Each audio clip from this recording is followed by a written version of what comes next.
l'onction du mariage. Ça ne s'adresse pas uniquement à ceux qui sont mariés, ça s'adresse aussi aux célibataires. Parce que quand tu as l'onction du mariage attire. Ça déclenche une attraction. Ce qui fait que tu ne resteras pas longtemps célibataire, parce que l'onction fera de toi une identité remarquable. Est-ce que quelqu'un me suit bien? L'onction fera de toi une identité remarquable. Et ça brise le jour du célibat. Amen, amen. Soyez bénis ce soir. Dis à ton voisin, sois béni ce soir. Est-ce qu'il peut nous rappeler ce qu'on a vu hier? Quel est le thème global de notre séminaire? Oui, Tandine Françoise. Comment vivre à deux? Comment vivre à deux? Dis avec moi, comment vivre à deux? Comment vivre à deux? Comment on peut vivre à deux? Amen. Parce que le mariage, c'est la vie à deux. Pas la vie à trois. Pas la vie à quatre. La vie à deux. Mais comment vivre à deux? Comment vivre en harmonie? Étant à deux. Qu'est-ce qu'on a appris? On va évoluer ce soir. Que faut-il faire pour vivre à deux?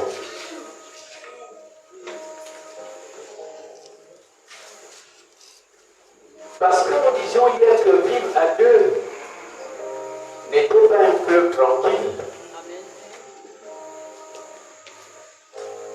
Quand on apprend que tel couple a réalisé 50 ans de vie commune, ce n'est pas toujours un fleuve tranquille. Ils ont surmonté les épreuves. Ils ont eu des divergences. Ils ont eu des oppositions. Ils ont eu des incompréhensions. Donc la capacité de vivre à deux dépendra aussi de la manière dont tu vas aborder les divergences entre toi et ton partenaire. Si tu n'as pas cette capacité, ce n'est pas la peine de demander au pasteur de prier pour ton mariage. Si tu n'as pas la capacité de gérer le conflit, si tu n'as pas la capacité de gérer les divergences, si tu n'as pas la capacité de te soumettre à ton mari, si tu n'as pas la capacité d'aimer ta femme, ça veut dire que le mariage ne te concerne pas. Le mariage concerne les femmes qui sont soumises. Le mariage concerne les hommes qui ont de l'amour pour leurs épouses. C'est ça le mariage. Dis à ton voisin que c'est ça le mariage.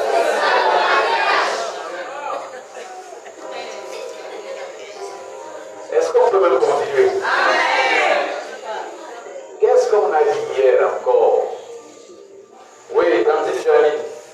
Hier, on a dit pour vivre à deux, il faut avoir la vision et le discernement. Amen, amen. Pour être capable de vivre à deux, il faut une directive, il faut un couloir, il faut une trajectoire, il faut une ligne de conduite. Donc un couple sans vision est un couple qui se perd, est un couple qui ira dans tous les sens. Ce qui va donner sens à votre foyer, à votre vie conjugale, c'est la vision. Ce qui va faire en sorte que vous ayez le plaisir de vivre, ce sont les objectifs que vous allez vous fixer dans le cadre conjugal en vue de les atteindre. Là, la vie a un sens. On peut faire des évaluations mois par mois. Pourquoi? Parce que nous avons un objectif, nous avons une vision. Et nous avons dit qu'en ce qui concerne les célibataires, eux, ils vont prier le Seigneur pour demander la vision. Pour les hommes, il faudrait que Dieu te donne la vision de ton foyer. Pour les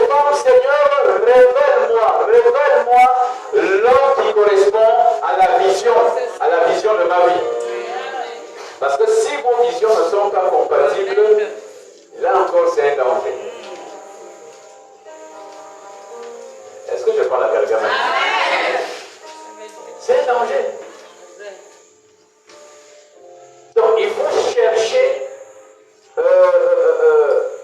comment dire, une symbiose. Il faut chercher un point d'accord. Il faut chercher un juste milieu. Je ne sais pas si je peux continuer. Amen. Et pourtant, on a pris l'exemple d'un merveilleux couple dans la Bible. Vous ne me rappelez pas. On a vu un couple dans la Bible hier. Oui, Françoise. Est-ce que tu te rappelles encore de ce couple? Ah, le nom du mari est très compliqué. Hein? Assuérus. Assuérus. C'était le roi Assuérus. Et la femme s'appelait comment? Vasthi. Nous savons ce qui s'est produit entre les deux. Et le problème qui était le leur se focalisait sur quoi? Sur la vision. Amen, amen. Parce que les visions n'étaient pas compatibles. On a vu là un foyer à deux visions. Le mari avait une vision, la femme avait une autre vision. Mais dans un seul bateau, on ne peut pas avoir deux commandants. C'est pour cela que j'insiste que l'esprit du célibat travaille dans le domaine de l'insoumission au niveau des femmes qui sont consacrées dans le domaine du célibat. Parce que le mariage, c'est la complémentarité, c'est la complicité.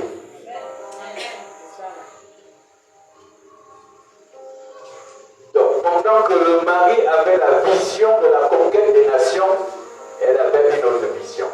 Et lorsque le mari va appeler la dame pour dire, bon, venez, maintenant on va rentrer dans la vision du foyer, elle va dire, non, j'ai ma vision à moi, j'ai une rencontre avec les femmes du royaume.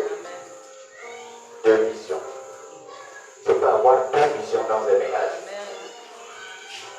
Et cela est valable, on a souvent eu ce problème. Nous avons des foyers où le mari prie à l'alliance, la femme prie à Bethel. Monsieur prie à la parole parlée, madame prie à Pébalongo. Je dis, mais vous faites comment? Vous faites comment? Puisque le mari, et vous allez voir que ça va aussi diviser les enfants. Il y a des enfants qui aimeraient partir au culte avec papa, et il y a d'autres qui aimeraient partir au culte avec maman. Maintenant, dans l'église de maman, on a donné un programme de jeûne de la prière. Dans l'église de papa, on a dit que c'est la semaine de l'évangélisation. Deux visions dans le ménage. On fait comment? On va prier comment?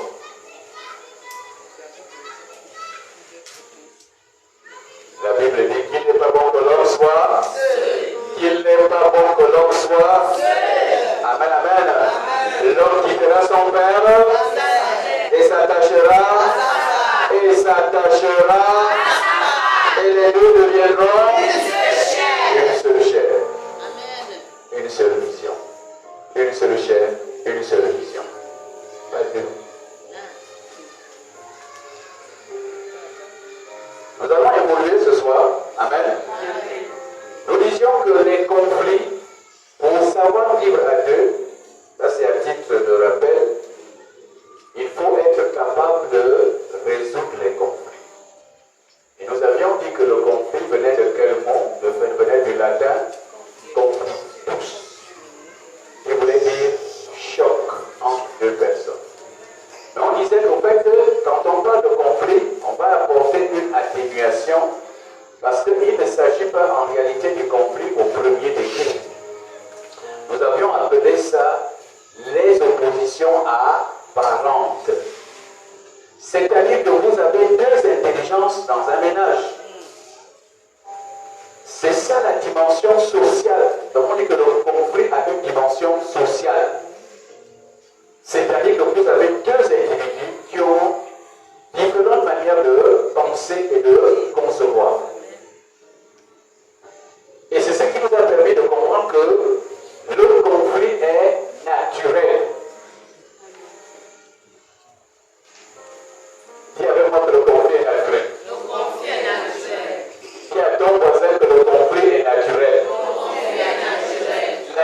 différence est naturelle. Ça existe dans tous les groupements humains. Nous avions dit que nous ne sommes pas seulement en contradiction avec notre épouse, nous pouvons être en contradiction avec notre collègue de travail, nous pouvons être en contradiction avec notre condisciple de classe, nous pouvons être en contradiction avec le voisin du quartier. Donc vous voyez que là où se trouvent les hommes, il y a toujours une compréhension, c'est naturel. Donc avant que tu n'ailles au mariage là, avant que tu viennes dire au pasteur, pasteur vraiment là, je suis vraiment très amoureuse. Mais tu dois mettre dans ta tête que le conflit est naturel. Les oppositions ont un caractère naturel. C'est ça la dimension sociale du conflit. C'est naturel. Alors si tu n'as pas compris ça, ça veut dire que lorsque tu iras au foyer, bon, je sais qu'il y a plusieurs qui ont, certainement, je sais que tu as une pensée du mariage. Je ne sais même pas quelle est la pensée que tu as du mariage présentement là. Je sais que tu es en train de rêver, hey, quand je vais me marier, hey, quand je serai dans la robe, ah, vraiment, hey, ce grand jour là.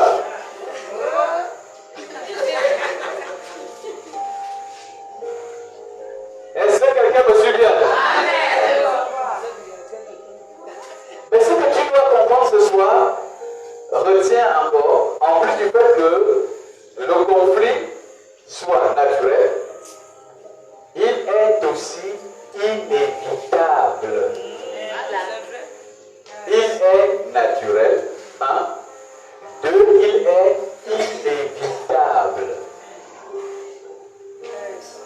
Le conflit conjugal est inévitable. Quel que soit ce que tu pourras faire, c'est inévitable.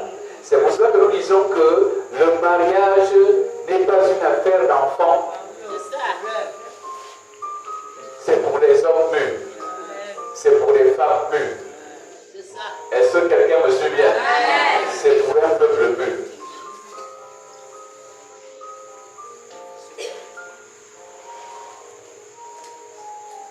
Donc je disais tantôt que quand on a la pensée du mariage, on ne sait pas que l'opposition est inévitable. Parce qu'on ne voit qu'un seul aspect du mariage. C'est peut-être l'aspect festif. C'est la fête là. Autour de moi, j'aurai les pages. Autour de moi, j'aurai les pages. J'aurai une robe blanche. Je mettrai un peu les roses, un peu les côtés, les décoratifs, vraiment. Une robe avec une grande traînée. Une traînée de 1 km. Donc pendant que tu es ici à Mambéda, ta traînée se trouve encore à Mibaka. Mais ça c'est une rêve terrible. Est-ce que quelqu'un me suit bien? Donc, on ne voit qu'un seul aspect du mariage. C'est vrai que nous disions hier que celui qui a trouvé une femme a trouvé le bonheur. Mais il faut comprendre que tout ne sera pas toujours rose. Quel que soit votre degré d'amour, quel que soit votre degré de complicité, quel que soit le respect que tu as envers ton partenaire ou ta partenaire, quel que soit le niveau de compatibilité et de rapprochement, même si tu es vraiment, je ne sais pas comment dire, parfaite, il y aura toujours une incompréhension un jour. C'est inévitable. Donc c'est ça la dimension sociale du conflit. Est-ce que quelqu'un me suit bien? Pourquoi nous disons cela? C'est parce qu'au fait c'est inévitable. Pourquoi? Parce que chaque être humain a des droits. Chaque être humain a des droits.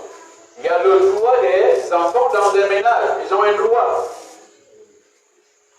L'homme a un droit. L'homme a des droits, on va dire. La femme a des droits. Les enfants qui sont dans le foyer ont des droits. C'est pour cela qu'en Europe, si tu maltraites les enfants, on te met en prison.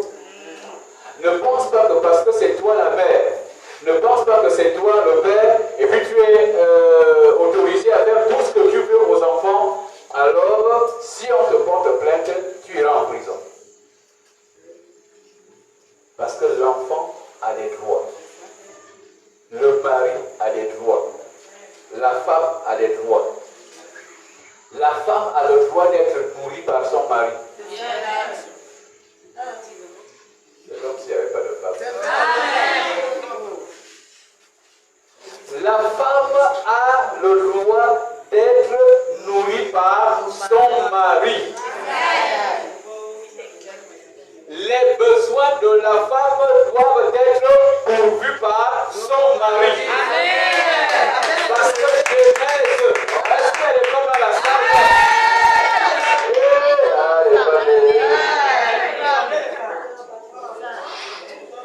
Genèse 3,16 dit, après que Adam et Ève soient tombés dans le péché, alors Dieu va dire à la femme, tes désirs se porteront désormais vers ton mari.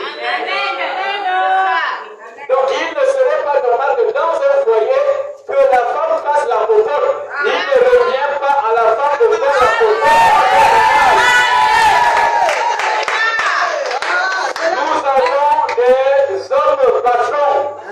C'est-à-dire qu'il suit son journal, il n'a rien laissé pour le petit déjeuner, il n'a rien laissé pour le repas du soir ou à midi, il suit son journal et il attend quand même qu'on lui fasse la table.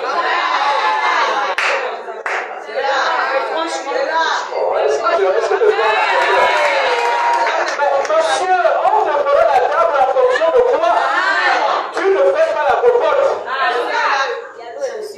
Donc il aimerait que le petit commerce que la femme fait au marché, c'est avec ce commerce qu'on ferait la popote de la maison. C'est comme si on avait le temps dans la main.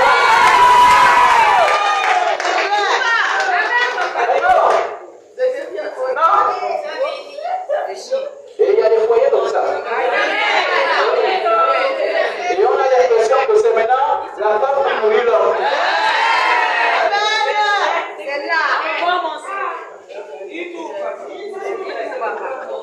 Je ne sais pas si je peux continuer.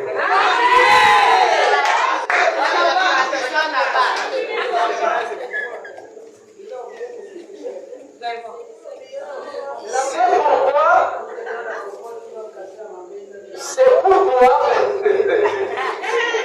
Amen, amen. Acclame la parole, acclame la parole.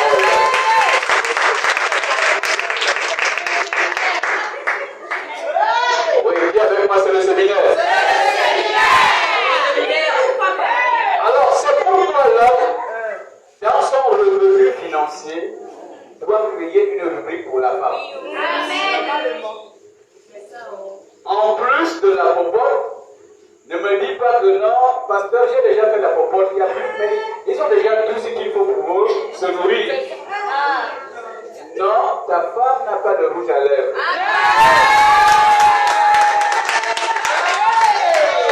Le poisson ne va pas remplacer le rouge à lèvres. Parce que, amen, amen. Parce que son apparence physique à l'extérieur va déclencher un jugement à ton endroit. Ça veut dire que quand on la voit dehors, on voit le mari. Cette femme est bien entretenue.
c'est moi qui fais le marché.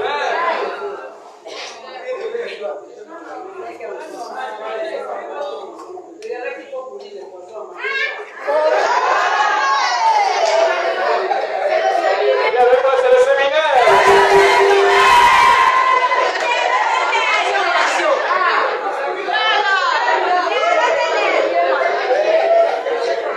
C'est le séminaire.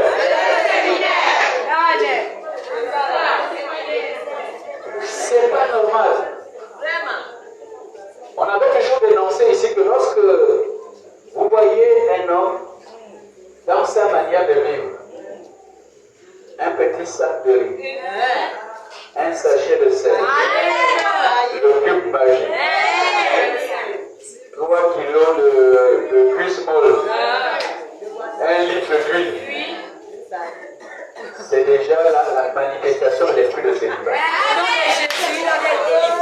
C'est ce que les anciens disaient. Les parents étaient sages. Eux, ils savaient observer. Et quand tu venais demander en mariage une fille, donc on passait en revue au fait ces éléments. Mais regardez sa manière de vivre. C'est quelqu'un qui vit en autarcie. Donc il vit seul. Donc il n'a pas la notion de partage. Or le mariage c'est le partage. Nous avions dit que le mariage c'est la mise en commun.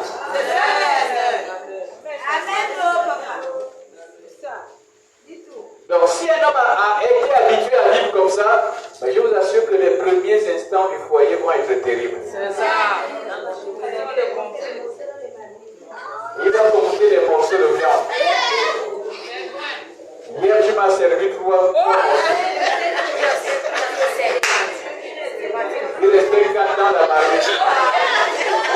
Et je reviens, je vois que les 4 ont disparu. Mais tu n'es plus seul. Amen, amen. Dieu a mis une aile à tes côtés. Ou bien que les enfants ont déjà mangé.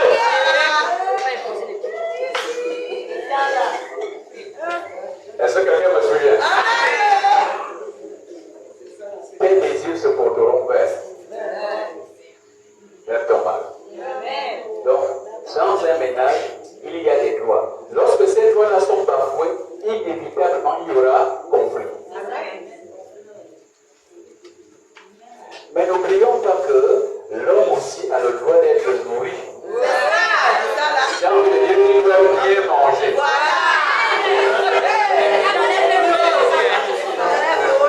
Je ne sais pas s'il y a des hommes dans la salle. Parce qu'il y a des hommes, il y a des femmes, vous donnez correctement la popote. Mais quand elle arrive à Mambéda, elle achète autre chose. On t'a dit que les 50 000 là c'est pour la popote, mais je te vois venir avec une nouvelle chaussure. Donc tu as déjà éliminé 2 poissons, 1 kilo de quelque chose. Nous sommes au début du mois, la première semaine du mois, et on se rend compte que, en fait, ce sont les beignets que tu présentes sur la table. Mais qu'est-ce qui se passe? Quoi, c'est tout ce qu'on mange ce soir? Est-ce qu'il y a des hommes dans la salle? Ce n'est pas normal. Ce n'est pas normal. Dieu veut se délivrer au nom de Jésus. Et la femme est très dangereuse quand elle va au marché. Au fait, il arrive qu'elle fasse des dépenses qui ne sont pas dans la ligne budgétaire. C'est vrai. Tu es parti de la maison pour un objectif bien précis. Mais tu vas voir qu'elle va regarder là. Elle regarde à fond là. Elle regarde à fond là. Et quand on arrive, comme un jour un frère me disait, mais pasteur, j'ai remis l'argent de popote à mon épouse. J'ai dit, va faire le marché. Il venait à peine de se marier.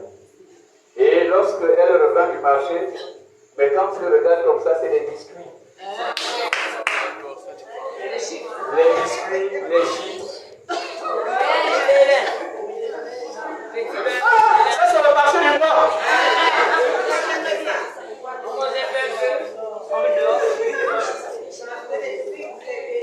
Donc, vous voyez que ces éléments mettent exerce le problème d'éducation. Donc ça veut dire que cette fille n'a pas été bien éduquée dans sa famille. Parce qu'avant que tu n'ailles dans le mariage, il faut une éducation. Dans la société traditionnelle, est-ce que tu me suis bien? La jeune fille était éduquée par la mère à la cuisine. Le jeune garçon était éduqué au corps de garde. Mais ces normes ont disparu dans notre société. Mais cependant, les gens peuvent quand même se marier.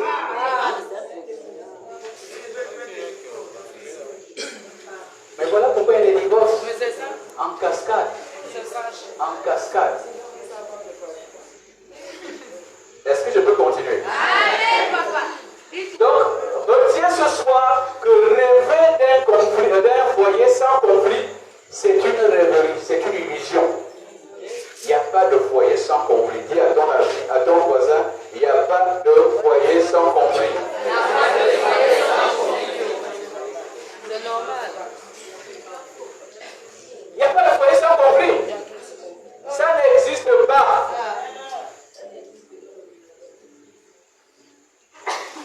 Ça n'existe pas.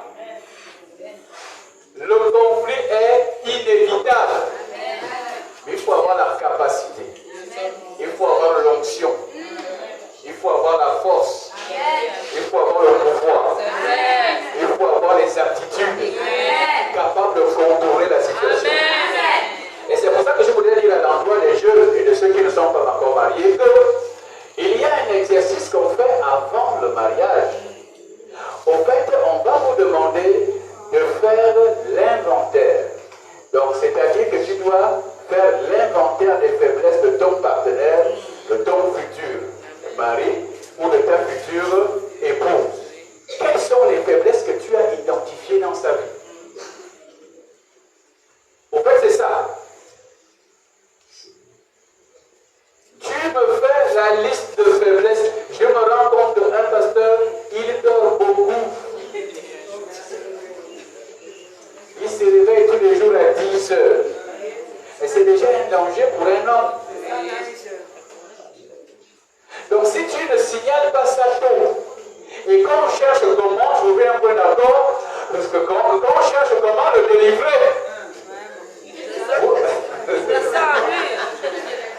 est-ce qu'il me souvient? Il rentrera au foyer avec ce tas.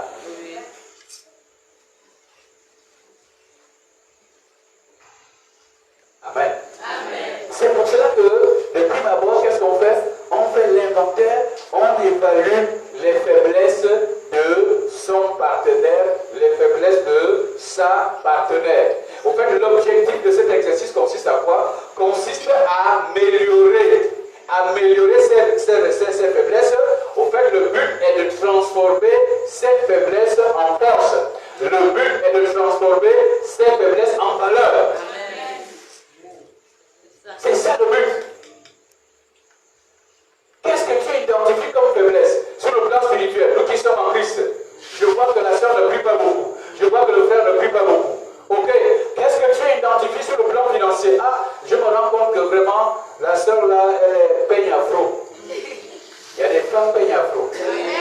Vous allez voir que dans un couple, vous allez voir qu'il y a un qui est plus ouvert et plus sensible. Quand on dit qu'il y a une situation quelque part, soit c'est madame qui réagit vite, soit c'est monsieur qui réagit vite. Mais pendant que monsieur réagit vite, madame est de son côté, comme si elle n'était même pas concernée. On te dit que tu es fille, tu es femme, épouse dans une famille. C'est-à-dire que tu es rentré dans une famille par alliance. Il y a des situations dans cette famille où tu dois intervenir en tant que belle-fille. Amen. C'est vrai. Est-ce que quelqu'un me suit bien? Mais toujours de son côté.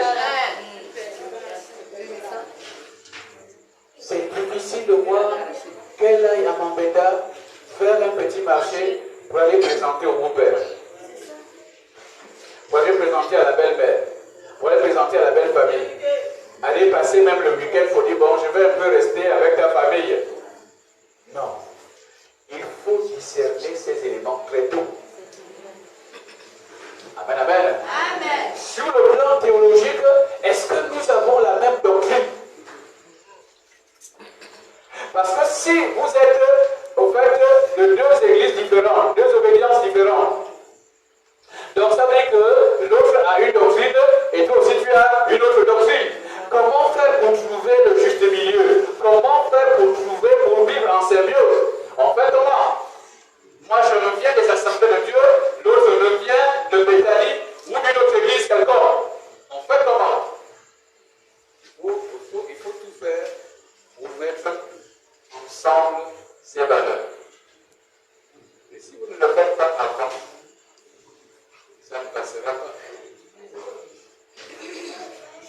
à celui qui n'est pas encore marié qu'il faut d'abord identifier les faiblesses.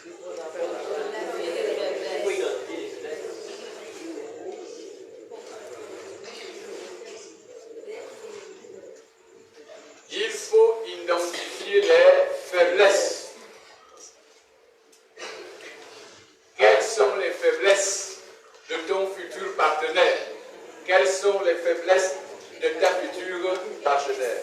Et il faut savoir que l'objectif est que, en fait, il faut éliminer au maximum les incompréhensions. Parce qu'au fait, chacun a une vie antérieure. Tu as une vie antérieure. L'autre a sa vie antérieure. Il faut trouver un point d'accord. Amen, amen. Amen. Alors donc, quand on identifie les faiblesses très tôt, on va éliminer les incompréhensions au moins à 40% avant le mariage. Parce que vous allez vous découvrir au fur et à mesure. C'est vrai que tu la vois bien belle et pomponnée, tu le vois bien beau, tout souriant. Gloire à Dieu. Amen. Amen. Mais il y a des réalités qui vont se découvrir dans le ménage. Vous avez l'impression de le connaître. Vous avez l'impression de la connaître. Mais en réalité, ce n'est pas ça. Ça va se savoir. Amen. C'est dans le ménage. Amen. Et on raconte l'histoire d'un jeune couple qui venait à peine de se marier. Et puis, l'autre ne comprenait pas que quand le mari va à la douche et pour se brosser, il utilise beaucoup de la pâte. Il bourre vraiment, il bourre la brosse à dents.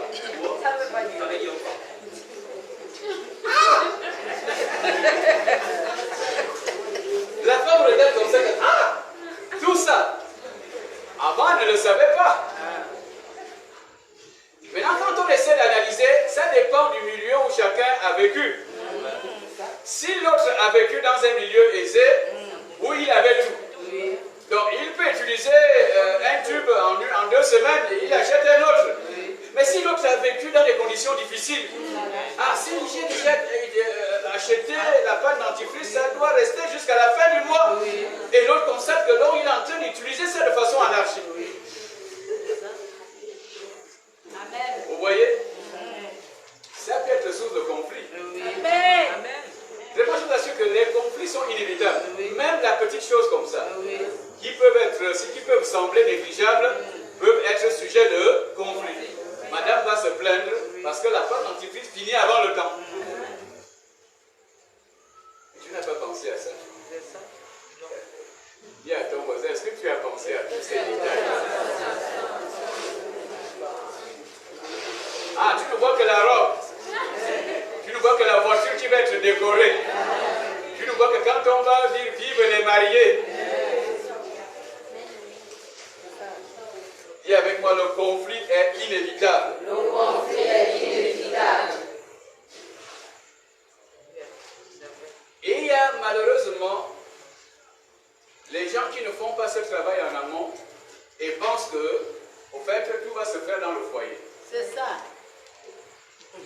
C'est pour cela qu'on a des conseillers matrimoniaux qui doivent traiter de ces questions avant que vous ne vous mariez. Il n'y aura pas de miracle devant là-bas. Il faut commencer par les résoudre maintenant.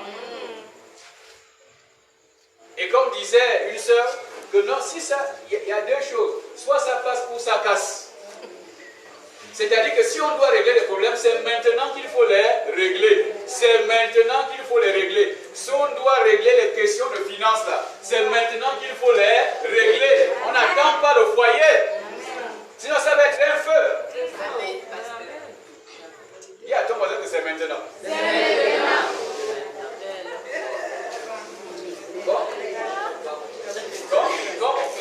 Continue à le chouchouter. Continue à la chouchouter. Et généralement, quand on fait un choix, est-ce qu'il me suivent même? Quand on fait un choix et que les observateurs extérieurs commencent à te dire que ton futur mari là, bon, nous on voit ceci. Ah, vous êtes contre mon mari. C'est ça là. La future femme là. Ah, vous êtes contre mon mariage. C'est ça là. Mais écoute quand même. Peut-être qu'ils disent quelque chose qui va t'aider dans le foyer. Et voilà maintenant qu'il arrive ou qu'elle arrive dans ton foyer à l'état cru.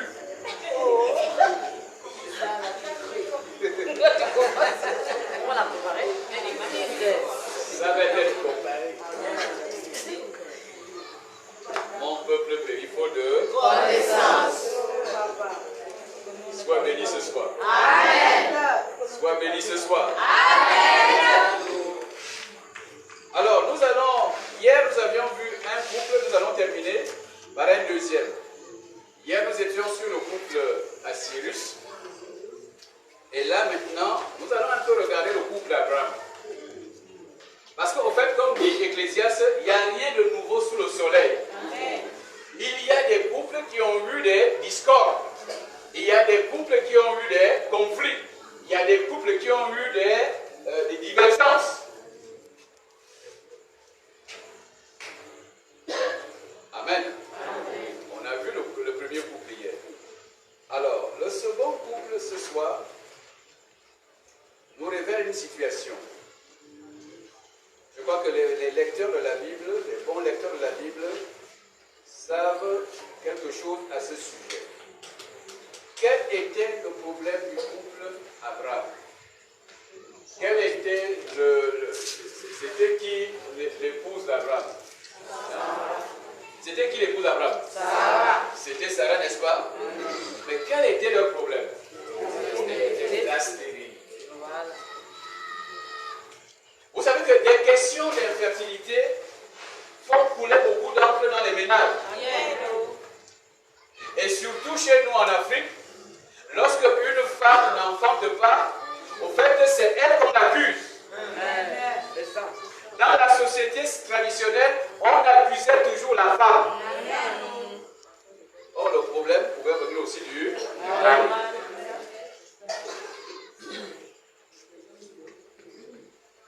Alors, si on veut résoudre ce genre de conflit, quand il y a un problème d'infertilité, il faut tranquillement coopérer et aller à l'hôpital.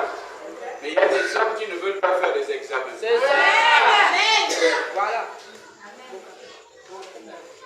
Moi, je n'ai pas de problème. Je n'ai pas de problème. Je n'ai pas de problème. Tu n'as pas de débrouiller là-bas. Mais non, monsieur le médecin a dit que je vienne te signifier qu'il aura besoin de nous deux. Madame, débrouillez-vous là-bas. Moi, je n'ai pas de problème. Vous voyez que quand on observe cette attitude, c'est déjà une attitude d'orgueil. Tu ne cherches pas à résoudre le problème. Mais si tu n'as pas de problème, laisse la médecine le prouver. Amen. Laisse la médecine le prouver. Ce n'est pas une honte d'aller à l'hôpital, les hommes. Et c'est pour cela que nous, au niveau de l'Église, on exige les examens prénuptiaux. Les examens prénuptiaux, on les exige. Parce que vous devez savoir ce qui va vous attendre dans le foyer. Il y a des gens qui sont SS, mais qui se sont mariés parce que le Seigneur leur a révélé qu'ils sont frères d'un pour l'autre. Mais ça, c'est le spirituel, c'est bien. Mais vous devez accompagner le spirituel, le physique aussi.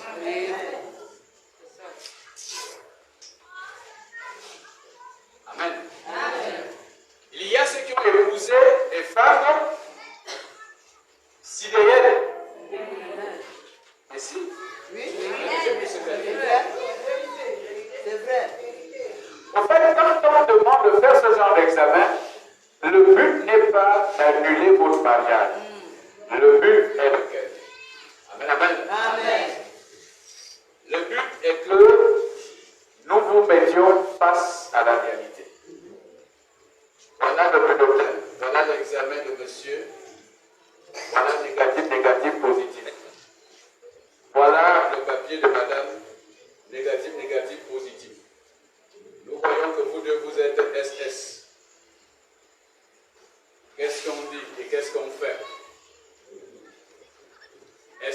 voulez continuer par la foi ou vous ne voulez pas continuer par la foi. Mais il faudrait que qu'on vous dise exactement ce qui vous attend. Parce que ça va être compliqué. Maintenant, si vous dites au pasteur que bon pasteur, la foi c'est l'affaire assurant des choses qu'on espère, une démonstration de cette foi qu'on ne croit pas.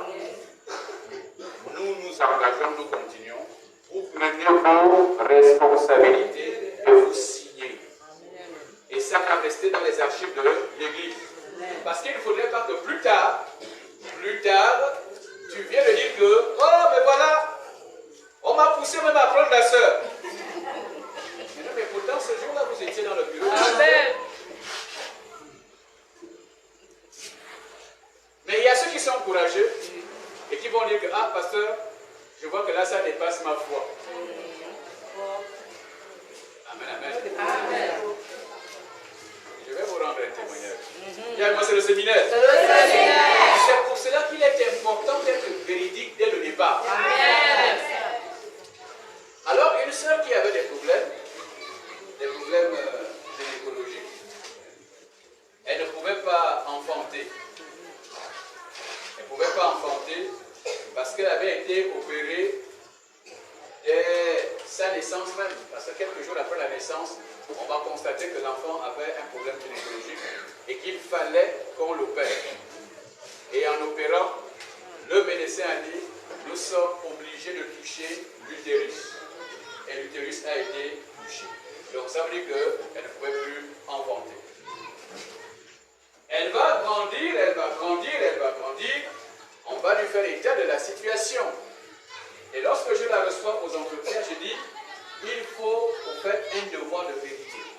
Est-ce que quelqu'un me suit bien? Je dis, lorsque un homme viendra vers toi, ne fais pas l'erreur de cacher. Dis à cet homme exactement ton statut sanitaire, ton état de santé. Dis-lui que là où tu as besoin de moi là, sache qu'on n'aura pas d'enfant. Parce que voilà ce qui s'est passé quand j'étais bébé. Est-ce que tu as compris? Oui, à l'époque j'étais encore frère. Oui frère, on a prié. Et le temps va passer. Je vais recevoir un coup de fil d'elle. Et me dit, pasteur, effectivement, il y a un qui est arrivé, qui m'a dit que vraiment, tu es ma fleur, tu es mon soleil. Et comme les femmes aiment les belles paroles, les yeux sont déjà bleus.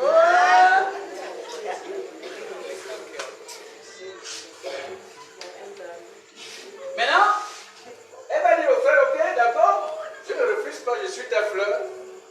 Mais la fleur ne pourra pas t'enfanter les fils. Parce que voilà. Ok, d'accord, on va prier. Ils vont prier, le frère va partir. Et puis le frère va revenir, oh non, la soeur va vraiment là, je vois que là, ça dépasse ma foi.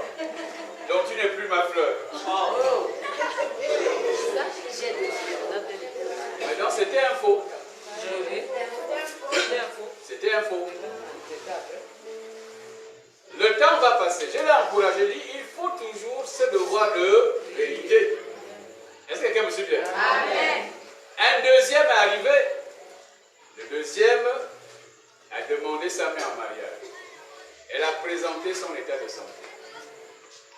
Le deuxième a dit, je suis convaincu, c'est le Seigneur qui m'a envoyé. Tu es mon époux. On a besoin des hommes véridiques dès le départ. Est-ce que quelqu'un me suit bien? Amen. Il a dit non. Que tu fasses des enfants, que tu ne fasses pas des enfants, tu es mon époux. Amen. Et le frère va s'engager. Il savait ce qu'il attendait dans le foyer. Donc ce n'était plus quelqu'un qui devait persécuter la femme. Pour dire que oh, depuis là tu ne fais même rien, depuis là il n'y a pas d'enfant. Non, il le savait dès le départ. Amen. Est-ce que quelqu'un me suit bien? Amen.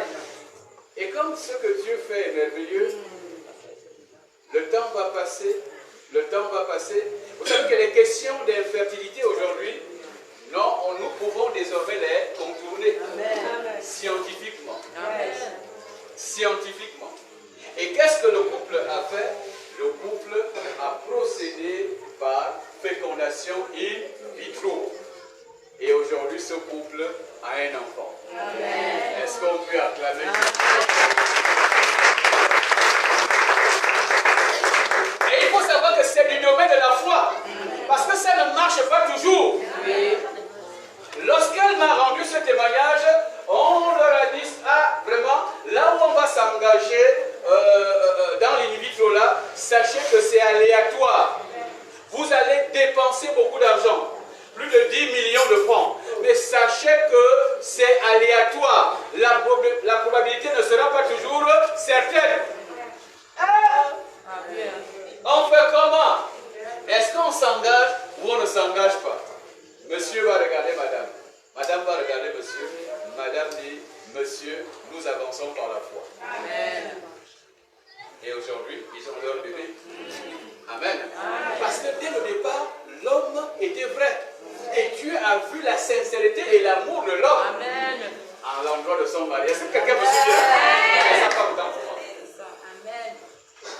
Donc voilà. Et c'était ça le problème du couple Abraham. Hier, on a vu que le couple assyrieux, c'était un problème de vision. Mais là, ici, il y a un problème de fertilité. Abraham a prié Dieu. Première année. Abraham a prié Dieu. Deuxième année. Troisième année. Quatrième année. Cinquième année. Dixième année. 15e année. 20e année. 22e année. 23e année. 24e année. 25e année. Pendant 25 ans. C'était fort. Voilà pourquoi je vous dis que les conflits sont inévitables. Maintenant, comme ça avait tellement mis du temps, que va faire Sarah? Allons-y dans Genèse, verset 16, chapitre 16, verset 3. Allons-y, on va vers la fin. Genèse 16, 3. Genèse 16, 3.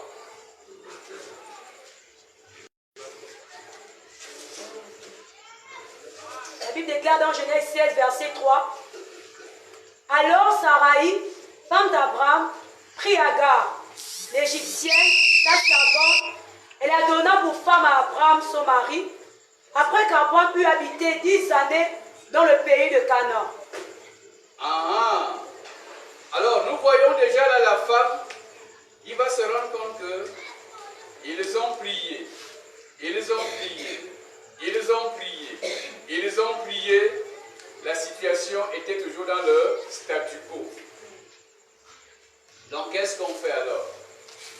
La femme va trouver un plan B. La femme va trouver un plan B. Le plan B était de donner à son mari leur servante Agar.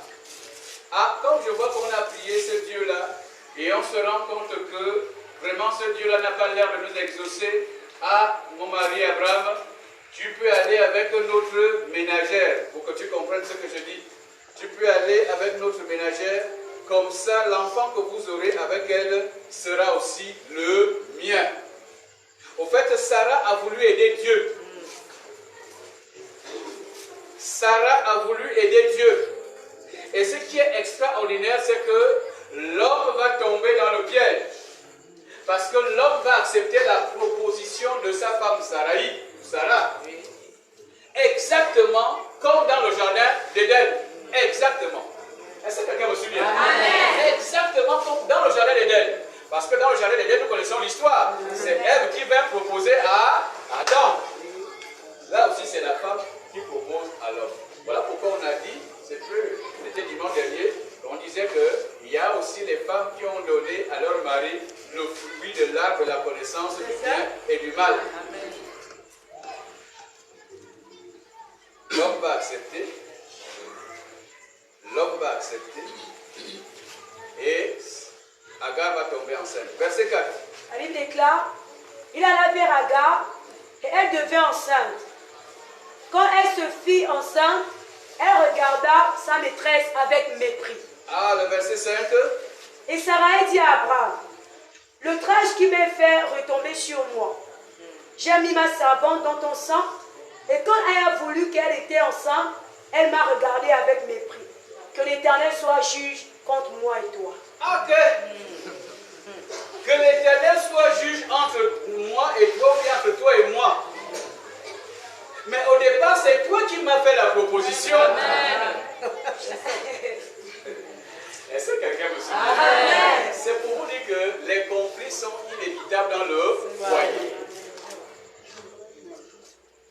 Que le Seigneur soit juge entre toi et moi. Mais qui avait fait la proposition à l'autre? La femme. Vous voyez? Et là, le conflit va naître dans ce foyer. C'était extraordinaire. Le conflit va naître dans ce ménage. Beaucoup de choses vont se dire et vont se faire, au point qu'à la fin, normalement, Dieu va demander à ce que Agar sorte du foyer. Parce que Sarah avait exigé le départ d'Agar. Et Dieu avait dit à Abraham que tu ne peux rien faire. Sarah est ton épouse légitime. Donc si elle exige le départ d'Agar, tu dois coopérer. Et c'est comme ça que Agar est parti avec Ismaël. Mais Isaac va être plus tard. Amen, amen. C'est pour dire que Dieu est fidèle. Avant que nous ne prions, quelle était l'erreur de ce couple? L'erreur du premier couple hier, c'était sur la vision. C'est vrai que le problème de stérilité était là, mais il fallait savoir comment contourner le conflit. Mais quel était le problème de ce couple? Le péché de ce couple était un péché de l'impatience. C'est le péché de l'impatience. Retiens ça ce soir. C'est le péché de l'impatience qui a entraîné le conflit dans le foyer d'Abraham. L'impatience. Et je voudrais te faire savoir que l'impatience, c'est le contraire de quoi? L'impatience, c'est le contraire de... L'impatience, c'est le contraire de... Bon, donc on va s'arrêter là, on va finir. Non, la patience, la patience.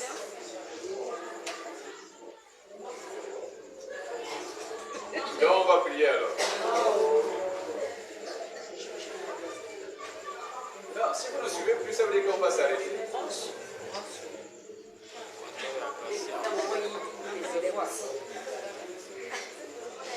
Si l'impatience est le contraire de la patience, vous savez ce que Dieu dit au sujet de la patience. C'est le fruit de l'esprit, selon Galates 5, 22. Et il faut savoir que c'est un élément important. Quand on parle de la puissance du Saint-Esprit, il n'y a pas que la puissance agissante, il y a aussi la puissance sanctifiante. Ça veut dire que la puissance de transformation.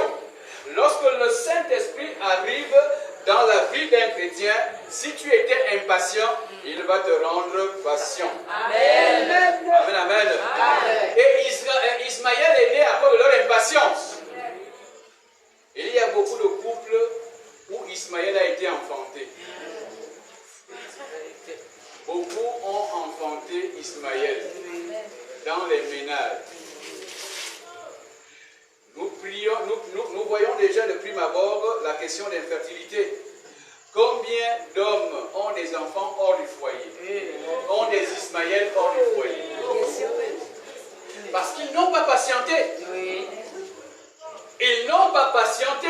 S'il y a une question d'infertilité, qu'est-ce qu'on fait? On se confie au Dieu créateur. Amen. Je dis à mon épouse, viens, on va prier. Amen. Mais tu es allé enfanter Ismaël dehors. Peut-être qu'il y a 3 Ismaël dehors. Il y a 4 Ismaël dehors. Et là, tu es obligé d'assumer les conséquences Parce qu'il y a des gens, il y a des hommes qui donnent une pension alimentaire, quelque part, qui sont obligés de diviser le salaire du foyer parce qu'il y a des enfants hors mariage qui peuvent être gérés. Tu as manqué de patience. C'est pour ça que nous disons que dans le conflit, il faut être patient.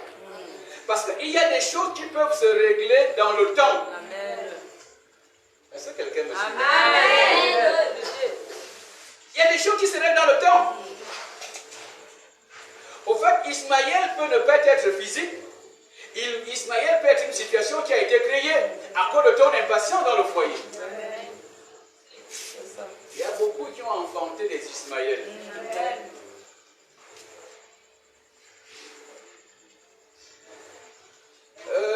J'ai appris une chose avant que nous ne prions. Avant de prendre une décision, il faut se confier au Dieu de la famille. Il faut se confier au Dieu du mariage. Si tu n'es pas patient, alors ce qui va se passer, c'est que tu prendras une décision. C'est comme ça qu'une me dit, pasteur, je ne sais même pas pourquoi j'étais sorti de mon foyer. Parce qu'elle n'arrivait plus à gérer l'homme. Au lieu de se confier à Dieu, au lieu d'aller vers les serviteurs de Dieu, au lieu qu'il aille vers les conseillers matrimoniaux qui pouvaient jouer le rôle de facilitateur, elle est sortie du foyer. Maintenant, quelques années plus tard, elle va se rendre compte qu'en réalité, le problème pouvait être réglé. Mais c'est trop tard, parce qu'en fait, l'homme a pris une autre femme, a mis dans la maison. Donc c'est un départ sans retour. Et c'est à l'église où elle est venue pleurer pour dire, je ne sais même pas pourquoi je suis parti de mon foyer. Voilà un Ismaël qui a été enfanté. Vous savez que dans une relation, il y a des questions d'éducation. Est-ce que quelqu'un me suit bien? Amen. Il y a des questions d'éducation. Tout ne va pas se régler à la première semaine après votre mariage. C'est ça. Il y a des choses qui se règlent dans le temps. La femme peut ne pas comprendre certaines choses dès le début. L'homme peut ne pas comprendre certaines choses dès le début. Mais la patience dans la prière, amen, amen, fera en sorte que plus tard, tu rends témoignage de ce que ta femme était avant. Tu rends témoignage de ce que ton mari était avant. Parce que tu as été patient. Tu as dit, Seigneur, rien n'est impossible à celui qui croit. Je crois que tu peux le transformer. Je crois que tu peux la transformer. Je crois que tu peux délivrer mon mari. Je crois. Parce qu'on est patient.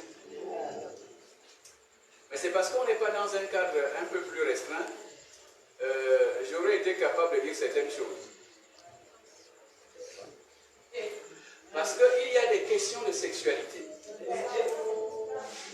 Il y a des questions de sexualité qui se gèrent mal dans les foyers. Tout simplement parce que les gens ne sont pas patients.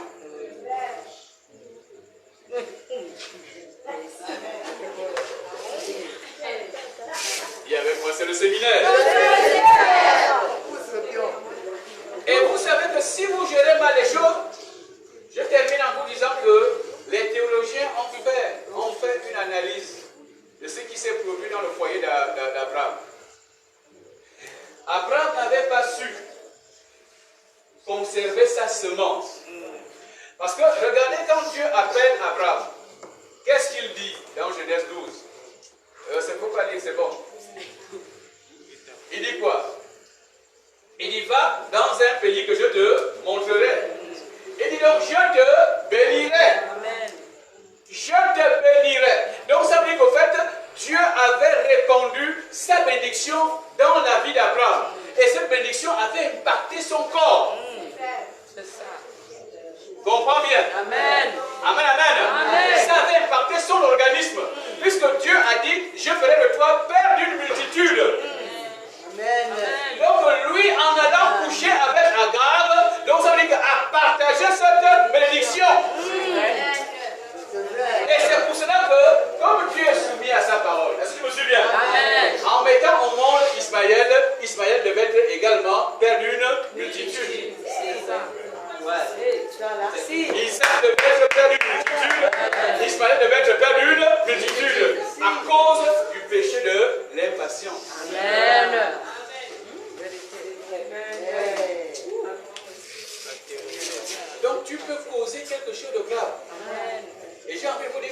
combat entre Ismaël et Isaac, c'était un combat d'actualité. C'est un combat qui continue jusqu'à ce jour. Vous savez que d'Isaac, c'est là où l'Église naît. Isaac, c'est là où les chrétiens naissent. Mais d'Ismaël, c'est là où les musulmans naissent. Le combat continue. Ils sont aussi nombreux que les chrétiens. Parce que la promesse venait d'Abraham. Abraham n'a pas su gérer. Est-ce que quelqu'un me suit? Je puis acclamer la parole.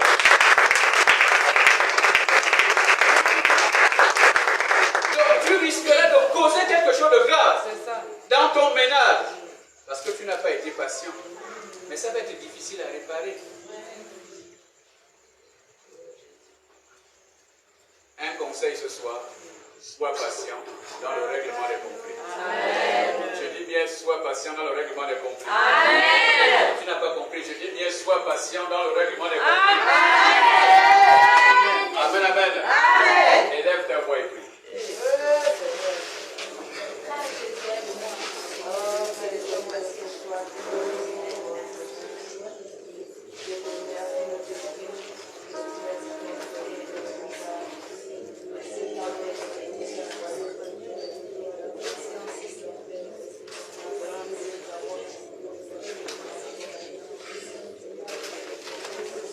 Je ne t'entends pas prier.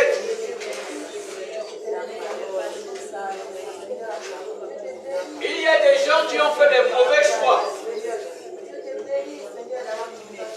Amortis par la convoitise.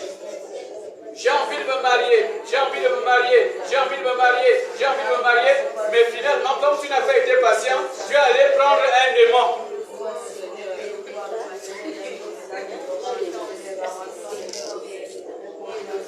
Parce que tu n'es pas patient. Si tu n'es pas patient dans le foyer, comment feras-tu pour gérer ton ménage? Élève la voix, élève la voix, élève la voix, élève la voix, élève la voix. Je ne t'entends pas prier. Commence par demander à Dieu pardon. Dis à Dieu pardon, j'ai commis des erreurs. J'ai commis des erreurs à cause de mon impatience. Je n'ai pas su gérer certaines situations à cause de mon impatience. Je demande pardon. Si les erreurs ont été commises à cause de mon impatience, je demande pardon ce soir. Je ne t'entends pas prier.